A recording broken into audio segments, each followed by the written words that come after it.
having the guys and their team ready to play, and we didn't execute in any capacity of what we're capable of or what we expect and what the players expect. And I think it's unfortunate. Obviously, it's hard to stop people, but when you give them the ball so many times over and over and over, with poor decision making or just lack of ball security, bad things will happen. We did not play well.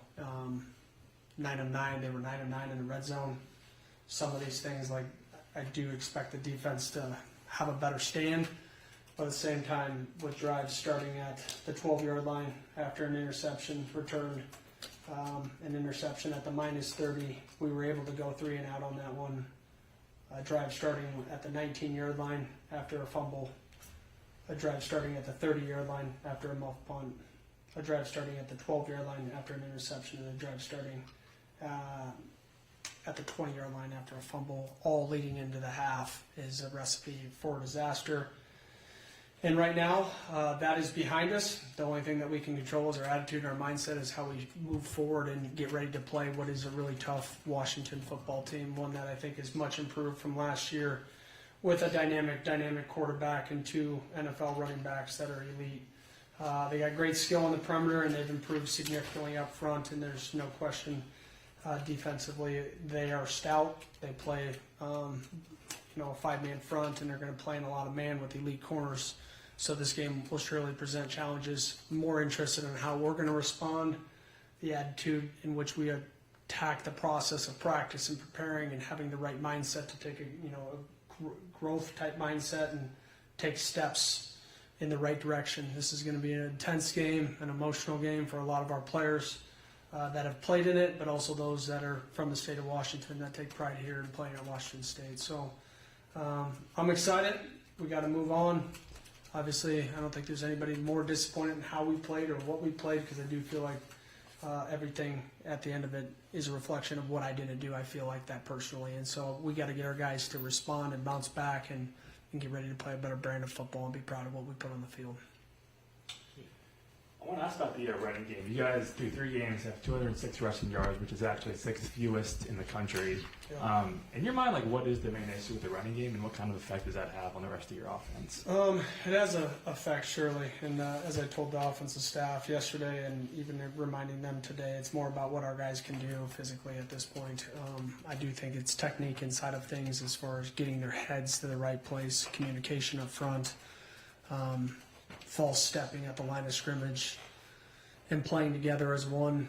And at times when you don't have that success, the running backs don't trust their track because it didn't work 1 play or 2 plays, and then when it is there, they don't hit it because they're expecting it not to be there.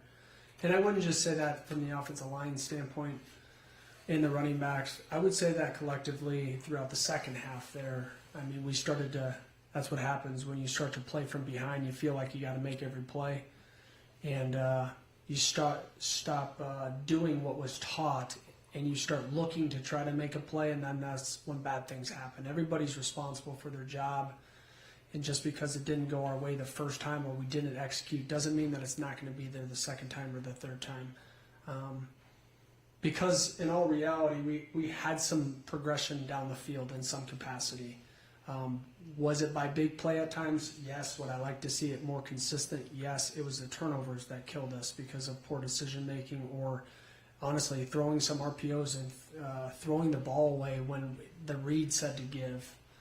And those are things that we'll learn through with a young quarterback, and he needs to continue to grow and chomp at the bit to compete for the spot this week, because that's what it will be. And so I know that that's probably the next question that you'll ask, is who's going to play a quarterback. I got to make an assessment off of who's progressing the right way throughout the season. And right now, it will be open this week. So is it open competition? Yes, it is. Okay. What do you want to see? Well, first, is it just going to be him, Zevi, and Julian in on that? Okay. Yeah.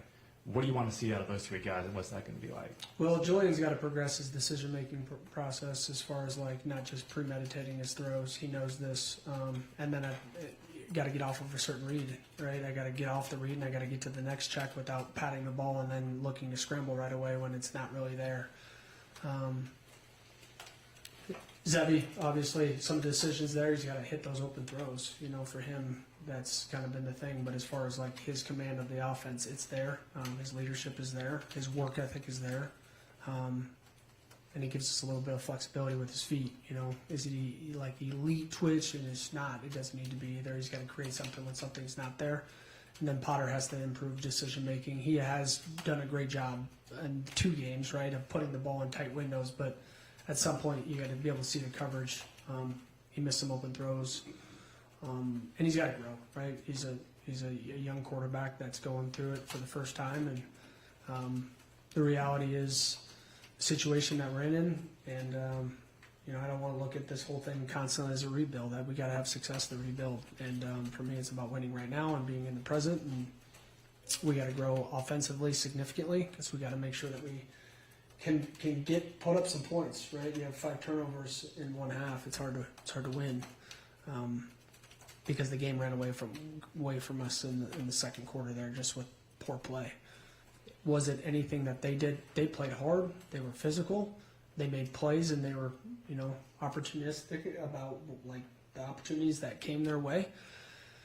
And we got to respond. I do think that when you turn the ball over, defensively, we got to start better. We had our opportunities in that first series. They went 75 yards on us. We get them to 2nd and 16, and then we give up a 2nd and 17, and we give up what is a routine play that we could have stopped them for a 3rd and 9 probably, and made the situation quite a bit different.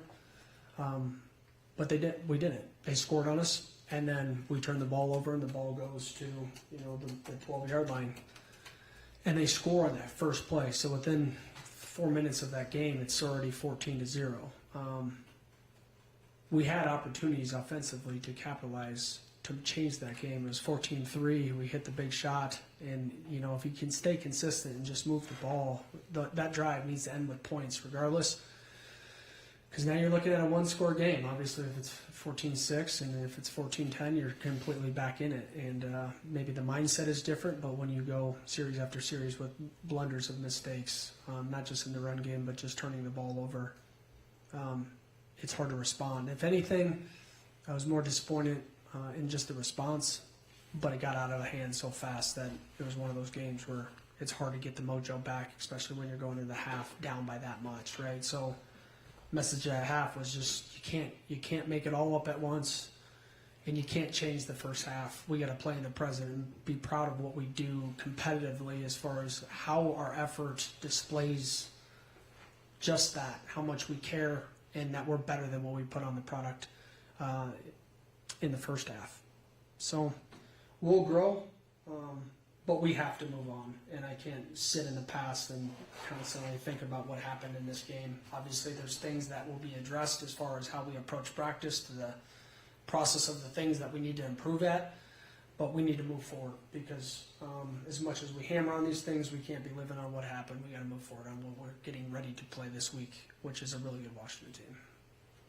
What do you need to see specifically from Jaxon this week that shows his confidence hasn't been shaken by such a tough performance? That's up to Jaxon to control his own confidence. For us, it's making the right decisions in the RPO more than anything else, and then making the right decisions in coverage. We had 4 birds first cover 2 look, which we got to pull the Mike linebacker off the middle of the hash to one side but throw it opposite against the grain, and we missed one shot there. To Meredith, he was wide open, and that's kind of like a standard football play in college football. And we just threw it in that window, and he's going to learn from these things. He's young, but obviously he's got to continue to grow and process the information and take it in stride.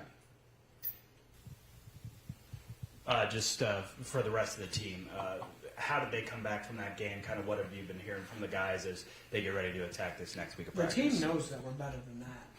The team knows that we're better than that. I can promise you that. And the reality is, there's no magic wand that's going to bail us out right now.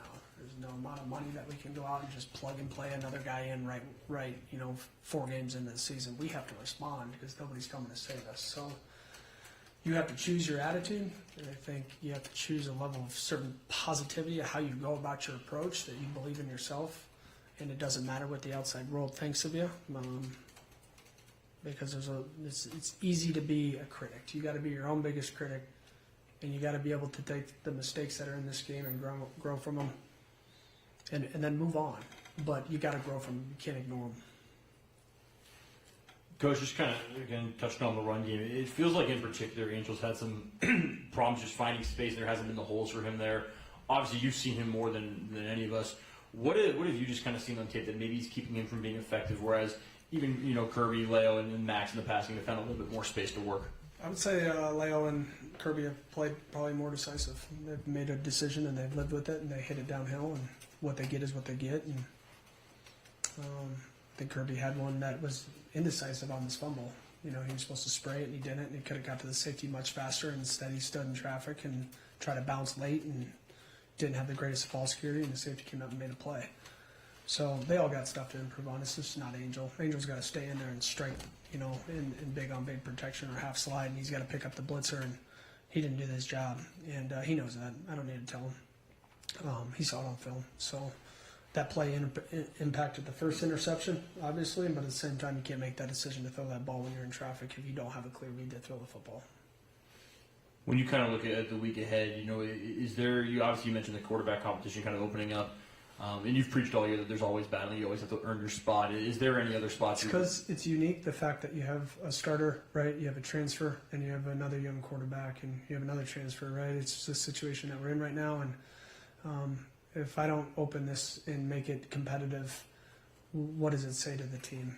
Because we're looking for answers right now, and we're looking for competitive depth, and we're looking for guys that want to continue to grow. And it's not just at the quarterback position. And why I say that is, if the players aren't performing right, and you're always going to be a 2 just because coach set the depth chart out at the start of the season. Why do I care to practice? Right? You got to earn it weekly, and I think that's fair. And I think when you recruit to a certain dialogue where the best players play, you have to show that you're the best player week in and week out. If there's a longevity of proven proof, right, it's quite a bit different. There's certain guys at certain positions that have played for one in the system and have had long-term success, that there's a trust factor in them because you've seen so much of production and you know that what they know. And they may have a bad game here or there, but overall, those guys have somewhat separated in their position group, right?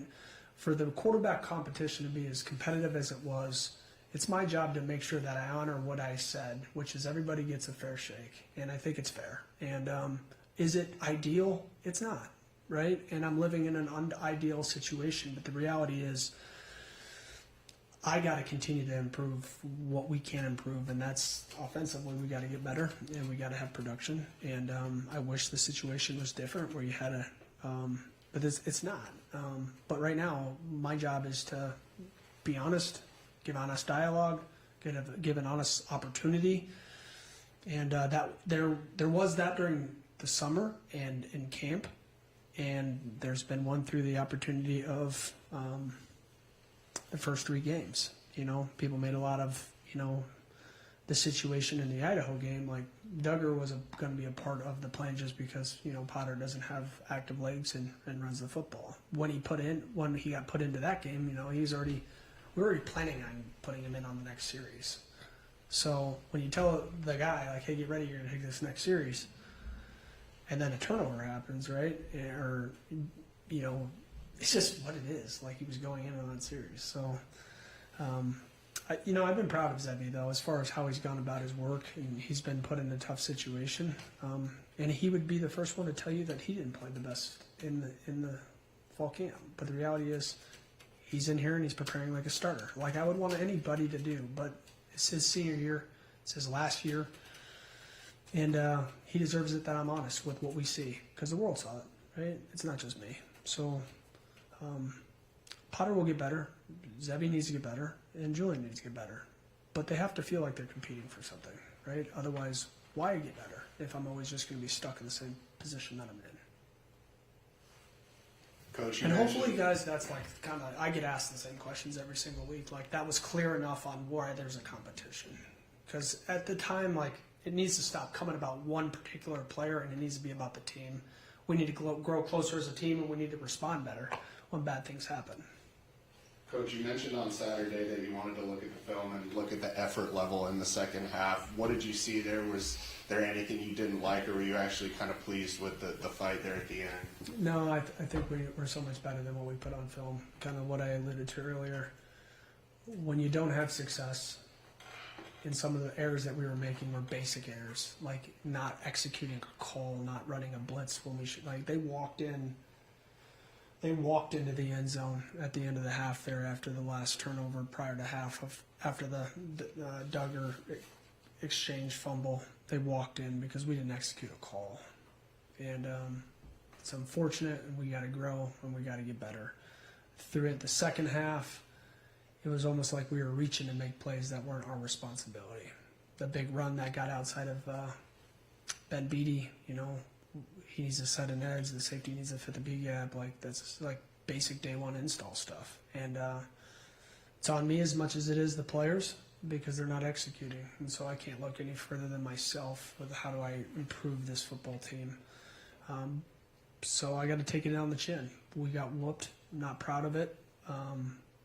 But at the same time, I'm not going to sit here and sulk and look for magic to happen. We have to make it by how we prepare and how we move on and how we respond as far as having a different level of competitive spirit to not give up at any point in the game, regardless of the situation or the score.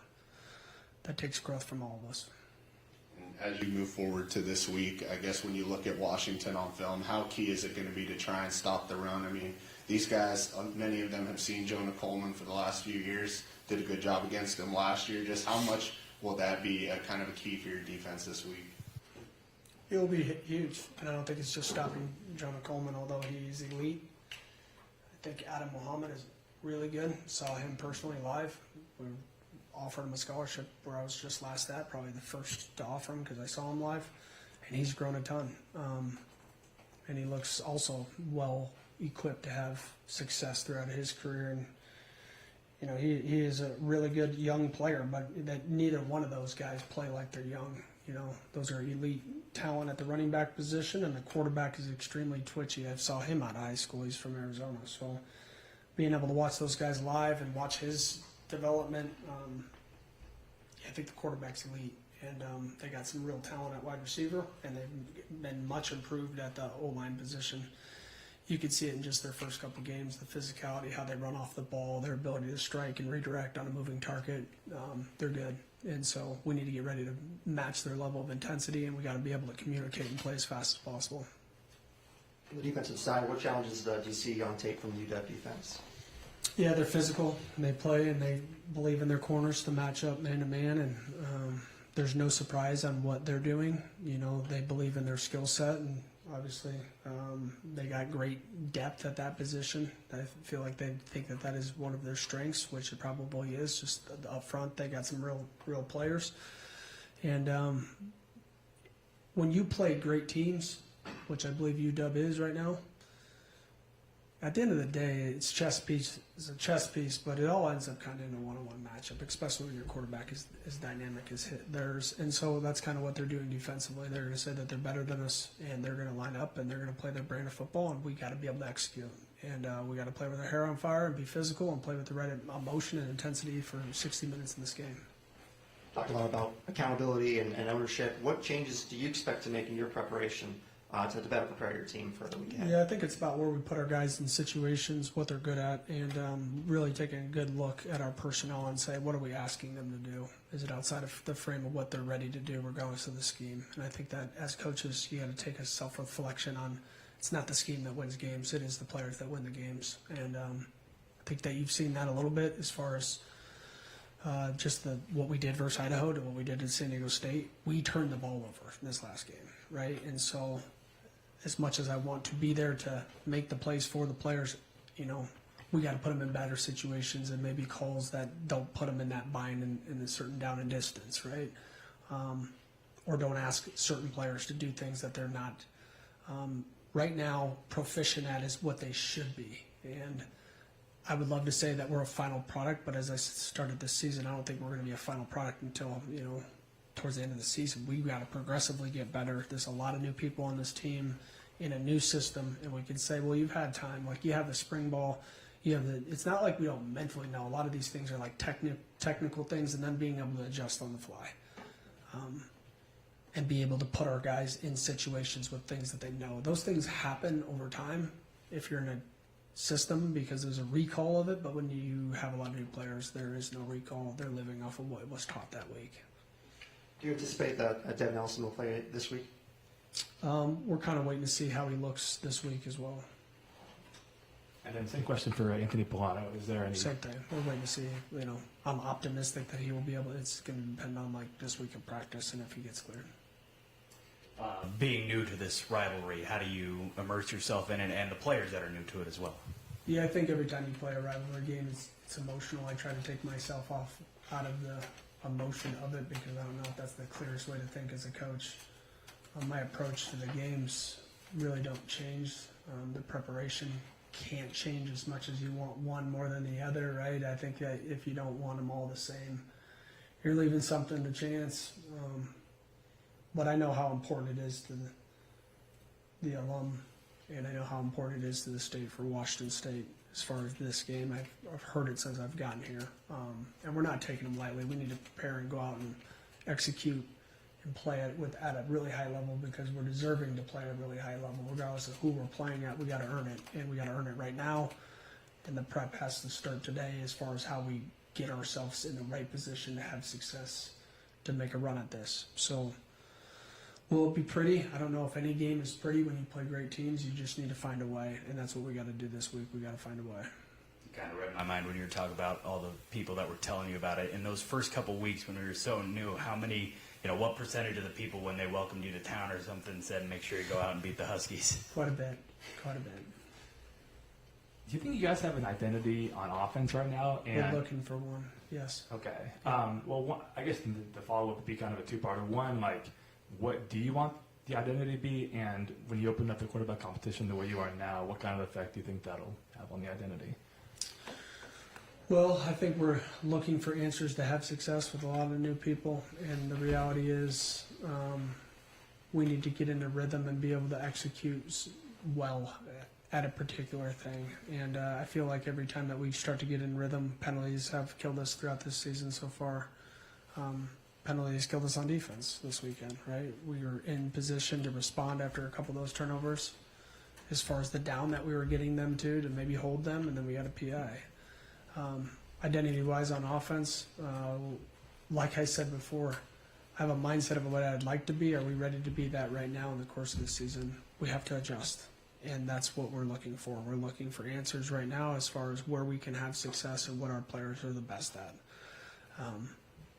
At the end of the day, you can't turn the ball over. At the end of the day, you have to make the right decision when you're the quarterback, and you got to be able to move around a little bit, right? You got to make something of your legs when things break down on you, and they're not perfect. And I think that you saw some of that in the game. It was just inconsistent, right? It's what I told the team this morning, and then we turned the ball over, like we shot ourselves in the foot over and over. So. There are no redos in games. You either go out and execute or you don't. And we did it on Saturday, and we got to learn from it. We got to take it on the chin. I'm not perfect. I don't expect the players to be perfect, but I do expect that there's a certain level of response, and there's an excitement to try to understand that we got so much season left and we can get better. We got to believe that we can get it better. We got to believe in our own abilities. And then we got to go out and execute, because I know that the team is better than what they put on the field Saturday. When you get a chance, kind of, especially in the second half, kind of get a look at some of the younger defensive players, maybe some guys who weren't getting as many snaps in the first two games. What are you able to kind of glean from those snaps and say, okay, even if it was maybe in a blowout sort of role, what are you able to take from that and kind of see what guys are able to do on the field in that way? Yeah, I think it's really important to try to put your guys in situations, regardless of the score.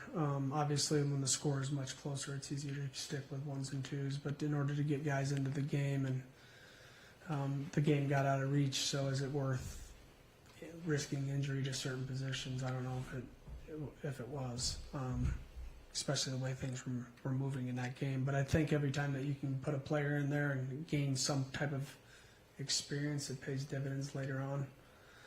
It's no different than using 4 games on freshmen and trying to have them on special teams and have them involved with the game plan so that they can grow, so they know what travel feels like, so they know what the first game jitters feels like, so they know what the crowd feels like. There's a growth in all of this, and they got to feel comfortable in their skin. And we're going to be young, right? We're young when you look at our roster, as far as we have some senior depth and experience, but at the same time, like we go really young after this. We got quite a bit of freshmen in there, and I've been proud of some of these guys and how they respond. You got certain guys in certain situations for the first time in their entire life, and obviously their growth will be exponentially different than somebody that's played here for 2 to 3 years that has had reps throughout games. Like they may grow rapidly than an older player. So we just got to keep getting better and stay focused on what we can control. We can't get caught up in the outside noise of what people think of us, because it doesn't do any good. You said right before the season started, there was going to be 5 freshmen you figured would play more than the 4 games. Has that number changed at all? You still think those 5? Yeah, just some certain guys haven't got on the field maybe in a significant amount of role to make an impact. Sullivan Slimgin, just with the situation that we're in right now, I do believe he'll impact us, and he'll impact us at either Will or Mike. We started him off at Will linebacker, and just with the Keith Brown's situation, he kind of has moved to that Mike linebacker role, and then obviously with Polano, and now he took reps in the game and was in a rotation. He played quite a bit. Trillian Sorrell played, I think 23 snaps on defense, and was able to have an impact on special teams, and to get him more involved, I think, is important, especially so we don't burn just years to burn years. So I'm really cautious of making sure that we utilize guys if we're going to end up pulling their shirt. I think it's right by them. I think it's right by their future. Carter Paps is a guy that has emerged as a good player for us, and we're going with Carter. I mean, everybody can see the impact that he's made in a short amount of time, 3 games in. So Demarius for reassessing right now, obviously, and I do want to be able to use some of the freshman DBs, because I do think that is a strength right now, is maybe they impact us on special teams because they have natural speed and athleticism in order to compete. They have to know what they're doing still. And so we're going to continue to move the pieces around. And then obviously Kyle Peterson is playing right now. So I think that was the right move, and he's making an impact. And at any point we could be losing a guy, and he's in an even bigger role, and he has a huge role right now. Is there anything to this particular game coming now after what happened last weekend? Obviously your team's going to be angry, wanting to prove themselves, and having a big rivalry game, to have that kind of innate intensity and energy to bounce back. Is this a good time for this game to happen in the season? Well, is it a good time? It is the time, and we need to respond and get ready to compete. I can't care about what time of the year. I don't set the schedule. I just try to get the guys ready to play. And last week we failed at that. I failed at that. And it's a new challenge, new week, new mindset, new energy needs to happen when we step on the field, or really when we come back later tonight to assess the game plan moving forward. And it's our job to get our guys ready to compete, to play whoever. But this being a rivalry game, I think it's added motivation, energy. I know that the team knows that they're better than what they put out there last week. It wasn't the first time I've been through this. The last time that we had played like that in my career was JMU a long time ago. Our quarterback threw 5 interceptions. And in half, the difference was we were down by 7 going into half, even after 5 interceptions. So, was that player better than how he performed? Absolutely. Absolutely. He ended up having a shot at the NFL. He had a bad game, and because he had a bad game, he had to take responsibility of that. We ended up turning the ball over 8 times in that game, and we lost. And we were much better than the product that we put on the field that day. It just happened to be quarterfinal or semifinal game that we were playing in and lost. So they have the opportunity to take this and run with it and say this one loss isn't going to define our season. We have to do that collectively, and they have to believe in themselves, and they have to believe in their teammates that we can get this done. And if anything, I do believe the guys are close. I do believe that they want to be good. We got to put them in a situation to have success, and we got to continue to see what they're best at in order to have success. Just because I believe in a certain style of play doesn't mean that you're ready to do it right now. You know, you can't ram a square peg down a round hole and just keep wondering why it doesn't work. I think that's part of our job as coaches, is to take the players, take their skill set, take their knowledge, and grow them into being the best player that they could possibly be, and the scheme fits around them. It's not the other way around. Over time, will we get closer? Yeah. You know, we'll get closer to the product that we want to become, because obviously you start to recruit a certain type of way in a system. But it is what it is right now. We got to continue to respond and take jumps forward. And these guys that are here need to continue to grow and develop. And we got to put them in the right situation to have success. That's on me. That's on the coaching staff. And that's on the players wanting to grow. So we got to have a growth mindset and take this as one hit, not a bunch of hits in a row just because we lost. Over the years, this matchup's been defined by kind of a gap in resources, a gap in talent. Given your experience at an FCS school, beating FBS schools, beating larger schools, how can you kind of, what in those moments helped you beat those larger schools, and how can you depend on that experience this week?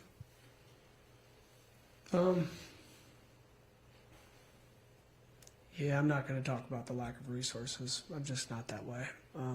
There are things that we don't have that the other schools have. I've been at that level. We have to execute. We have to come with the mindset that we can beat anybody. I think over time, when you build a culture that's strong and competitive, and players believe in themselves because they put in the work, you're able to have success when you get into tight battles versus teams that aren't deserving to beat, maybe based off of resources or dollars or stuff like that. And I don't look for excuses. I'm not looking for one here. We need to get ready to play our best football. I've been on great teams and we've lost by teams that we should have beat. And I've been a part of teams that weren't as athletic, didn't have the measurables, didn't have the traits, but they collectively played together. They wanted it more. We went out and shocked people. It's the game of football. We got to get ourselves ready to compete. Do I think we can win this game? I do. We have to want it, though, and we have to make sure that our focus is in the right mindset to go out and compete at the highest level. It's up to our players to believe the same thing, get themselves ready, and play as fast as they possibly can. So we got to put them in situations that have the right play speed to compete and be physical and feel comfortable in their skin. It's a great team. It's a great team, but I do believe that we have players that will compete for sure. Wanted to ask you about how important Josh Meredith's voice could be this week. Somebody who's played in this game, had such a consequential role in this game last year, and his role maybe introducing guys to the rivalry and kind of being that steady hand. I don't think Josh Meredith's role in this game is different than what he's already done. He's a veteran leader that has helped our young wide receivers. I mean, he helps them every day by showing them what it looks like to work extremely hard. Josh Meredith has worked himself into a good football player, great football player, because of how he works and goes about his business. He wasn't just blessed with God-given ability and some freak intangibles. He works extremely hard. He practices that way. He never looks for time off, and he knows what he's supposed to do, and he executes really fast. And when you have a chip on your shoulder, maybe because of the experience of what you've had in the history of maybe feeling like he wasn't given the opportunity or how he was thought of, he didn't complain about it. He took action. He got faster. He's had a bigger role. He just keeps working at it, and that's all I can ask from a guy like that. As far as like him giving those guys a pep talk and that being the deciding factor on why we go win a game, I don't think that's the case. There is no pep talks that get you to play better. It's intrinsically getting yourself ready by how you prepare and knowing that you can play at any level against anybody. And so we got to get ourselves ready to play. Okay, good. One more. Yep. Sorry. You mentioned earlier just trying to kind of maximize the skill sets of individual players and kind of put them in the best spots. Do you have any examples that come to mind? I'm Not really. Okay. No, I'm not going to. That's part of our job. It's part of trying to create a competitive balance. Yeah, I'm not going to highlight everything that we're good at and then use it as game planning against this. So we need to get ready to just play our best football right now. But there are certain guys, obviously, right, that are better at certain things, regardless of what your skill level is. If maybe I'm a safety and I'm not the best at man, but I am the best in the box, right? We got to put our guys in situations to have success. And I say that on one thing. It can be at any position. It can be a tight end. It can be a wide receiver. It can be what we're asking the backs to do in certain run concepts. And obviously, you can't become predictable on what you do schematically just based off who's in the game. But there is a balance with putting guys in certain situations and keeping teams off balance by what you have on the field and what you're asking people to do. Thanks, Coach. Thanks, guys. Appreciate it.